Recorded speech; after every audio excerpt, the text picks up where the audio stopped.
And gentleman, ರಾಜ್ಯ ಕಾಂಗ್ರೆಸ್ ಪಕ್ಷದಲ್ಲಿ ದೊಡ್ಡದೊಂದು ಬಿರುಗಾಳಿ ಎದ್ದಿದೆ. ಕಾಂಗ್ರೆಸ್ ಶಾಸಕ ವಿನಯ್ ಕುಲಕರ್ಣಿ ಜೈಲು ಪಾಲಾಗಿದ್ದಾರೆ. ಈಗಾಗಲೇ 2016ರಲ್ಲಿ ನಡೆದಿದ್ದ ಯೋಗೇಶ್ ಗೌಡ ಕೊಲೆ ಪ್ರಕರಣಕ್ಕೆ ಸಂಬಂಧಪಟ್ಟ ಹಾಗೆ ಕೊನೆಗೂ ನ್ಯಾಯ ಸಿಕ್ಕಿದೆ. ವಿನಯ್ ಕುಲಕರ್ಣಿ ಅವರಿಗೆ ಜೈಲು ಶಿಕ್ಷೆಯನ್ನ ವಿಧಿಸಿದೆ. ವಿನಯ್ ಕುಲಕರ್ಣಿ ಕಾಯಿ ಶಾಸಕ ಈಗ ಜೈಲು ಪಾಲಾಗಿದ್ದಾರೆ. ಹಾಗಾದ್ರೆ ಈ ಘಟನೆ, ಈ ಒಂದು ತೀರ್ಪು ಕಾಂಗ್ರೆಸ್ ಪಕ್ಷದ ಮೇಲೆ ಯಾವ ಪರಿಣಾಮ ಬೀರುತ್ತೆ ಮತ್ತು ಈಗಿರ್ತಕ್ಕಂಥ ಕಾಂಗ್ರೆಸ್ ಸರ್ಕಾರದ ಮೇಲೆ ಯಾವ ರೀತಿ ಪರಿಣಾಮ ಬೀರುತ್ತೆ ಮತ್ತು ಈ ವಿಚಾರವನ್ನ ಇತರೆಯ ರಾಜಕೀಯ ಪಕ್ಷಗಳು ಹೇಗೆ ಬಳಸ್ಕೊಳ್ತವೆ ಅನ್ನೋದ್ರ ಕುರಿತಂತೆ ಮಾಹಿತಿಯನ್ನ ನಾನು ನಿಮಗೆ ಕೊಡ್ತೀನಿ. ನೀವು ನೋಡ್ತಾ ಇದ್ದೀರಾ ನೆಲ ಜಲ ಭಾಷೆಗಾಗಿ ಪ್ರಾಮಾಣಿಕ ಪತ್ರಿಕೋದ್ಯಮ ನಿಮ್ಮ ಫೋಕಸ್ ಟಿವಿ. ನಾನು ಹಬೀಬ್ ದಂಡಿ, ಇದು ಎಕ್ಸ್ಪ್ಲೈನರ್.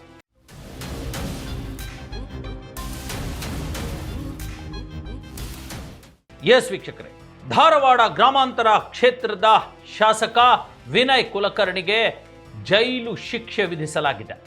ಯೋಗೇಶ್ ಗೌಡ, ಜಿಲ್ಲಾ ಪಂಚಾಯತ್ ಸದಸ್ಯ ಯೋಗೇಶ್ ಗೌಡ ಅವರ ಕೊಲೆ ಪ್ರಕರಣದಲ್ಲಿ ಅವರಿಗೆ ಜೈಲು ಶಿಕ್ಷೆಯನ್ನ ಜನಪ್ರತಿನಿಧಿಗಳ ಕೋರ್ಟ್ ವಿಧಿಸಿರ್ತಕ್ಕಂಥದ್ದು ರಾಜ್ಯ ಕಾಂಗ್ರೆಸ್ನಲ್ಲಿ ತಲ್ಲಣ ಉಂಟು ಮಾಡಿದೆ. ಈಗಾಗಲೇ ಹಲವಾರು ದಿನ ಅವರ ಈಗಾಗಲೇ ಜೈಲಲ್ಲಿ ಕಳೆದು ಬಂದಿದ್ರು. ಕೆಲವೇ ತಿಂಗಳುಗಳ ಹಿಂದೆ ಅಷ್ಟೇ ಅವರು ಬೇಲ್ ಮೂಲಕ ಹೊರಗಡೆ ಬಂದಿದ್ರು. ಈಗ ಮತ್ತೆ ಜೈಲು ಪಾಲಾಗಿದ್ದಾರೆ. ಅದು 2016ರಲ್ಲಿ ನಡೆದಿರ್ತಕ್ಕಂಥ ಪ್ರಕರಣ. ಯೋಗೇಶ್ ಗೌಡನನ್ನ ಹಗಲೇ ರಸ್ತೆಯ ಮಧ್ಯದಲ್ಲೇ ಕೊಚ್ಚಿ ಕೊಲೆ ಮಾಡಲಾಗಿತ್ತು. ಈ ಹಿನ್ನೆಲೆಯಲ್ಲಿ ಬಹಳಷ್ಟು ಜನ ಹಂತಕರಿದ್ರು. ಅವರ ಟೀಮ್ನಲ್ಲಿ ಶಾಸಕ ವಿನಯ್ ಕುಲಕರ್ಣಿ ಕೂಡ ಇದ್ರು. ಯಾವಾಗ 2018ರವರೆಗೂ ಈ ಪ್ರಕರಣ ಹೆಚ್ಚು ವೇಗವನ್ನು ಪಡ್ಕೊಳ್ಳೋದಿಲ್ವೋ, ಅವಾಗ 2019ರಲ್ಲಿ CBIಗೆ ಪ್ರಕರಣವನ್ನ ವರ್ಗಾವಣೆ ಮಾಡಲಾಗುತ್ತೆ. ಅದರ ನಂತರ ಬಿಜೆಪಿ ಮತ್ತು ಸರ್ಕಾರ ಬರುತ್ತಲ್ಲ 2019ರಲ್ಲಿ, ಅವಾಗ ಈ ಪ್ರಕರಣವನ್ನ CBIಗೆ ವರ್ಗಾವಣೆ ಮಾಡಲಾಗುತ್ತೆ. 2020ರಲ್ಲಿ ವಿನಯ್ ಕುಲಕರ್ಣಿ ಅವರ ಬಂಧನ ಕೂಡ ಆಗುತ್ತೆ. ನಂತರ 2021ರಿಂದ ಟ್ರಯಲ್ ಶುರುವಾಗುತ್ತೆ ಕೋರ್ಟಿನಲ್ಲಿ. ನಿರಂತರವಾಗಿ ಟ್ರಯಲ್ ನಡೆದು ಇವತ್ತು ನಿನ್ನೆ ಅದರ ಒಂದು ಅಂತಿಮ ಮುದ್ರೆ ಬಿದ್ದಿರತಕ್ಕಂಥದ್ದು. ವಿನಯ್ ಕುಲಕರ್ಣಿಗೆ ಜೈಲು ಶಿಕ್ಷೆ ವಿಧಿಸಲಾಗಿದೆ ಜನಪ್ರತಿನಿಧಿಗಳ ಕೋರ್ಟ್. ಓಕೆ, ಇದು ಈಗಾಗಲೇ ಅವರಿಗೆ ಮತ್ತಷ್ಟು ಕಾನೂನಾತ್ಮಕ ಆಪ್ಷನ್ಸ್ಗಳು ಇದಾವೆ. ಜನಪ್ರತಿನಿಧಿಗಳ ಕೋರ್ಟ್ ಜೈಲು ಶಿಕ್ಷೆ ವಿಧಿಸಿದ ತಕ್ಷಣ ಸದ್ಯಕ್ಕೆ ಈಗ ಅವರು CBI ಒಂದು ಹಿಡಿತದಲ್ಲಿ ಇರತಕ್ಕಂಥದ್ದು. ಅವರನ್ನ ನಿನ್ನೆಯೇ ವಶಕ್ಕೆ ಪಡೆಯಲಾಗಿದೆ. ವಿನಯ್ ಕುಲಕರ್ಣಿ ಮತ್ತಿತರ 18 ಜನ, ಒಟ್ಟು 19 ಜನ ಆರೋಪಿಗಳನ್ನ ಈಗ ಅವರನ್ನ ಕೋರ್ಟ್ ಆದೇಶದ ಮೇರೆಗೆ CBI ವಶಕ್ಕೆ ಪಡೆಯಲಾಗಿದೆ. ಇಬ್ಬರನ್ನ ನಿರ್ದೋಷಿಗಳು ಅನ್ನುವಂಥ ಒಂದು ಸಾಬೀತಾಗಿರ್ತಕ್ಕಂಥದ್ದು. ಈ ಹಿನ್ನೆಲೆಯಲ್ಲಿ ಕಾಂಗ್ರೆಸ್ ಶಾಸಕ ವಿನಯ್ ಕುಲಕರ್ಣಿ ಅವರ ಈ ಕ್ರಮ ರಾಜ್ಯ ಕಾಂಗ್ರೆಸ್ ಸರ್ಕಾರದ ಮೇಲೆ ದೊಡ್ಡ ಪರಿಣಾಮ ಬೀರಲಿದೆ. ಅವರಿಗೆ ಆಗಿರ್ತಕ್ಕಂಥ ಈ ಶಿಕ್ಷೆ ಇದೆಯಲ್ಲ, ಅದು ದೊಡ್ಡ ಪರಿಣಾಮ ಬೀರಲಿದೆ. ಎಲ್ಲದಕ್ಕಿಂತ ಹೆಚ್ಚಿನದಾಗಿ ಕೆಲವೇ ತಿಂಗಳ ಹಿಂದೆ ನಾವೆಲ್ಲರಿಗೂ ಗೊತ್ತಿರೋ ಹಾಗೆ KPCC ಅಧ್ಯಕ್ಷರು ಮತ್ತು DCM ಕೂಡ ಆಗಿರ್ತಕ್ಕಂಥ DK ಶಿವಕುಮಾರ್ ಅವರು ಬೆಂಗಳೂರಿನ ಪರಪ್ಪನ ಅಗ್ರಹಾರಕ್ಕೆ ಭೇಟಿ ನೀಡಿ ಅಲ್ಲಿರ್ತಕ್ಕಂಥ ಚಿತ್ರದುರ್ಗದ ಶಾಸಕ ಜೈಲಲ್ಲೇ ಇದ್ದ ವೀರೇಂದ್ರ ಪಪ್ಪಿ ಮತ್ತು ವಿನಯ್ ಕುಲಕರ್ಣಿ ಅವರಿಗೂ ಕೂಡ ಮಾತಾಡಿಸಿ ಅವರ ಕ್ಷೇಮ ವಿಚಾರಿಸಿ ಬಂದಿದ್ರು. ಅದು ಕುರ್ಚಿ ಕಿತ್ತಾಟಕ್ಕೆ ಅದು ದೊಡ್ಡ ಮಟ್ಟದಲ್ಲಿ ಹೋರಾಟ ನಡೀತಾ ಇದ್ದ ಕಾಲ.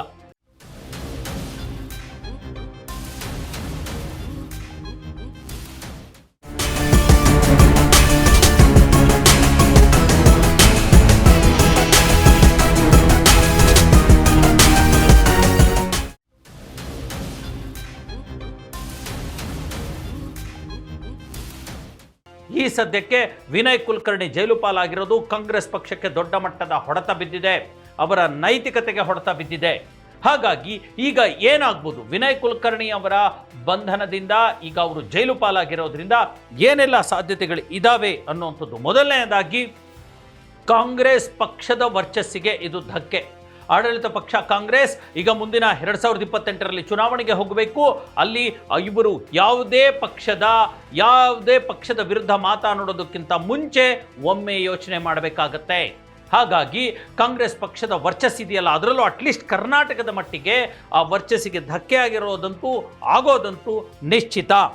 ಎರಡನೇದು ಬಿಜೆಪಿ ಮೇಲೆ, ಮುಖ್ಯವಾಗಿ ಬಿಜೆಪಿ ಏನು ಹೇಳಲಾಗುತ್ತೆ ಅದರ ಮೇಲೆ ಅಟ್ಯಾಕ್ ಮಾಡೋಕ್ಕಾಗಲ್ಲ ಕಾಂಗ್ರೆಸ್ ಅಂತ. ಯಾಕಂತಂದರೆ ನೋಡಿ, ಈಗ ರಾಜ್ಯ ಮತ್ತು ಕೇಂದ್ರದಲ್ಲೂ ಕೂಡ, ಅದರಲ್ಲೂ ಉತ್ತರ ಭಾರತದಲ್ಲಿ ಕೇಂದ್ರ ಸರ್ಕಾರದಲ್ಲಿ ಅತಿ ಹೆಚ್ಚು ಜನ ಕ್ರಿಮಿನಲ್ಗಳು ಬಿಜೆಪಿಯಿಂದ ಸಂಸದರಾಗಿ MLAಗಳಾಗಿ ಆಯ್ಕೆಯಾಗಿ ಬಂದಿದ್ದಾರೆ ಅನ್ನುವಂಥ ಒಂದು ಅಂಕಿಅಂಶದ ರಿಪೋರ್ಟೇ ಬಂದಿತ್ತು ಅಲ್ವಾ.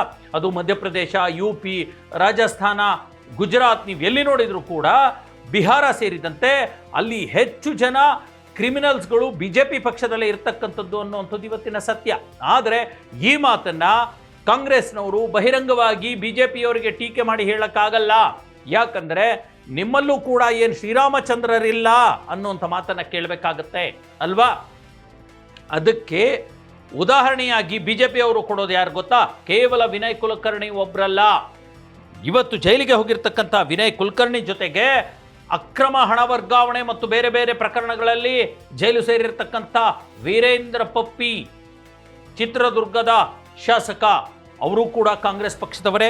ಅದರ ನಂತರ ಈಗ ಸ್ವತಃ ನಾರಾ ಭರತ್ ರೆಡ್ಡಿ ಮೇಲೆ, ಜನಾರ್ದನ ರೆಡ್ಡಿ ಮೇಲೆ ಮಾರಣಾಂತಿಕ ಹಲ್ಲೆ ನಡೆಸುವಂಥ ಮತ್ತು ಬೇರೆ ಬೇರೆ ರೀತಿಯ ಪ್ರಾಣಹಾನಿ, ಮಾನಹಾನಿಯ ಕೇಸ್ಗಳು ದಾಖಲಾಗಿ ಬಳ್ಳಾರಿ ಗಲಾಟೆಗೆ ಕಾರಣರಾಗಿರ್ತಕ್ಕಂಥ ನಾರಾ ಭರತ್ ರೆಡ್ಡಿ ಕೂಡ ಇದ್ದಾರೆ.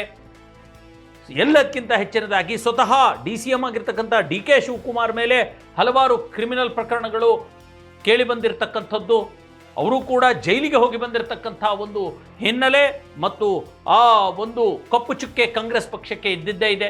ಹಾಗಾಗಿ ಬಿಜೆಪಿಯವರಿಗಾಗಲಿ JDSನವರಿಗಾಗಲಿ ಇವರು ಬೆರಳು ಮಾಡಿ ತೋರಿಸುವಂಥ ಪರಿಸ್ಥಿತಿ ಈಗ ಇಲ್ಲ. ಯಾಕಂದರೆ ನೀವು ಒಂದು ಬೆರಳು ಮಾಡಿ ತೋರಿಸಿದ್ರೆ ಅವರು ನಿಮಗೆ ಉಲ್ಟಾ 3 ಬೆರಳು ಮಾಡಿ ತೋರಿಸ್ತಾರೆ. ಆ ಪರಿಸ್ಥಿತಿ ಇದೆ ಅನ್ನೋಂಥದ್ದು ಅಲ್ವಾ.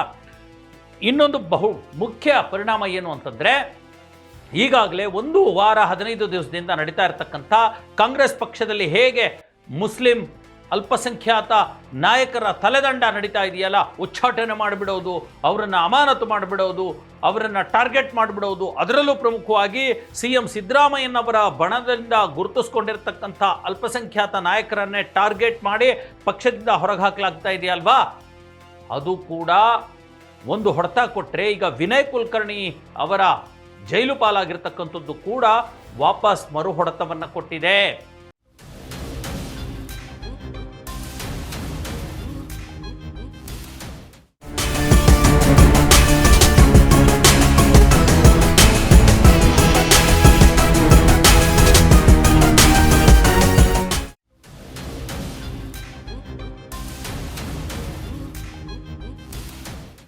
ಇದು ಅರ್ಗಿಸ್ಕೊಳ್ಳೋಕೆ DK ಶಿವಕುಮಾರ್ ಅವರಿಗೆ ಸ್ವಲ್ಪ ಕಷ್ಟ ಆಗಬಹುದು ಅನ್ನುವಂಥದ್ದು. ಇದ್ರ ಜೊತೆಗೆ ಈಗಾಗಲೇ ಈಗ ವಿನಯ್ ಕುಲಕರ್ಣಿಯೊಂದಿಗೆ DK ಬಣದ 1 ವಿಕೆಟ್ ಪತನವಾದಂತೆ, ಈಗಾಗಲೇ ಹಲವಾರು ವಿಕೆಟ್ ಇದ್ದಾವೆ ಬಿಡಿ, ನಾನು ಹೇಳ್ತೀನಿ. ಆದರೆ ಅದ್ರ ಜೊತೆಗೆ ಈ ಸದ್ಯಕ್ಕೆ ವಿನಯ್ ಕುಲಕರ್ಣಿ ಅವರೊಂದಿಗೆ ಅವರಿಗೆ ಸಪೋರ್ಟ್ ಮಾಡುವಂಥ 1 ವಿಕೆಟ್ ಪತನ ಆಗಿದೆ. ಹಾಗಾಗಿ ಒಂದು ರೀತಿ DK ಶಿವಕುಮಾರ್ಗೆ ಇದು ಒಂದು ರೀತಿಯ ಹಿನ್ನಡೆ. ಮುಂದಿನ ದಿನಗಳಲ್ಲಿ ಬೇರೆ ರೀತಿಯ ಕಾರ್ಯಯೋಜನೆಗಳನ್ನು ರೂಪಿಸಲಿಕ್ಕೆ ಇದು ಹಿನ್ನಡೆಯಾಗುತ್ತೆ ಅಂತ ನೀವು ನೋಡಿ. DK ಶಿವಕುಮಾರ್ ಹಿಂದೆ ಇರ್ತಕ್ಕಂಥವ್ರು ಇಂಥವ್ರೆ, ಅಥವಾ DK ಶಿವಕುಮಾರ್ ಬೆಂಬಲ ಇರ್ತಕ್ಕಂಥದ್ದು ಇಂಥವ್ರಿಗೆ, ಅದು ವೀರೇಂದ್ರ ಪಪ್ಪಿ, ನಾರಾ ಭರತ್ ರೆಡ್ಡಿ ಬಳ್ಳಾರಿ ಗಲಾಟೆಗೆ ಸಂಬಂಧಪಟ್ಟಿದ್ದು, ಮತ್ತು ಈ ವಿನಯ್ ಕುಲಕರ್ಣಿ, ಆಮೇಲೆ ಮೊಹಮ್ಮದ್ ನಲಪಾಡ್, ಕಾಂಗ್ರೆಸ್ ಯೂತ್ ಪ್ರೆಸಿಡೆಂಟ್ ಆಗಿರ್ತಕ್ಕಂಥ ಮೊಹಮ್ಮದ್ ನಲ್ಪಾಡ್ ಇದ್ದಾರಲ್ಲ, ಇಂಥವರೇ ಇವ್ರ ಜೊತೆಗಿರ್ತಕ್ಕಂಥದ್ದು. ಇದು ಮುಂದಿನ ಚುನಾವಣೆಯಲ್ಲಿ DK ಶಿವಕುಮಾರ್ಗೆ ಹಿನ್ನಡೆ ಆಗತ್ತಾ, ಅಥವಾ ಇದನ್ನೇ ಚಾಲೆಂಜ್ ಆಗಿ ತೆಗೆದುಕೊಂಡು ಅವರು ಮತ್ತಷ್ಟು ಅಧಿಕಾರದ ಹಿಡಿಯುವ ನಿಟ್ಟಿನಲ್ಲಿ ಕಾರ್ಯಪ್ರವೃತ್ತರಾಗ್ತಾರಾ ಅನ್ನೋಂಥದ್ದನ್ನು ಕಾದು ನೋಡಬೇಕಿದೆ.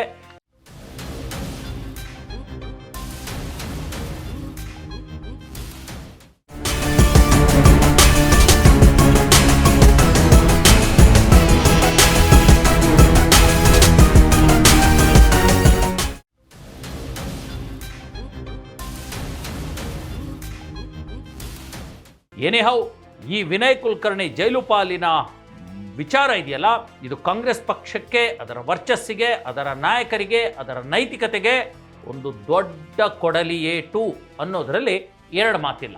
ಎಸ್ ವೀಕ್ಷಕರೇ, ಇದಾಗಿತ್ತು ಇವತ್ತಿನ ಎಕ್ಸ್ಪ್ಲೇನರ್. ಮುಂದಿನ ಮತ್ತೊಂದು ವಿಚಾರದೊಂದಿಗೆ ಮತ್ತೆ ಬರ್ತೀನಿ. ಅಲ್ಲಿವರೆಗೂ ನೋಡ್ತಾ ಇರಿ ಫೋಕಸ್ ಟಿವಿ.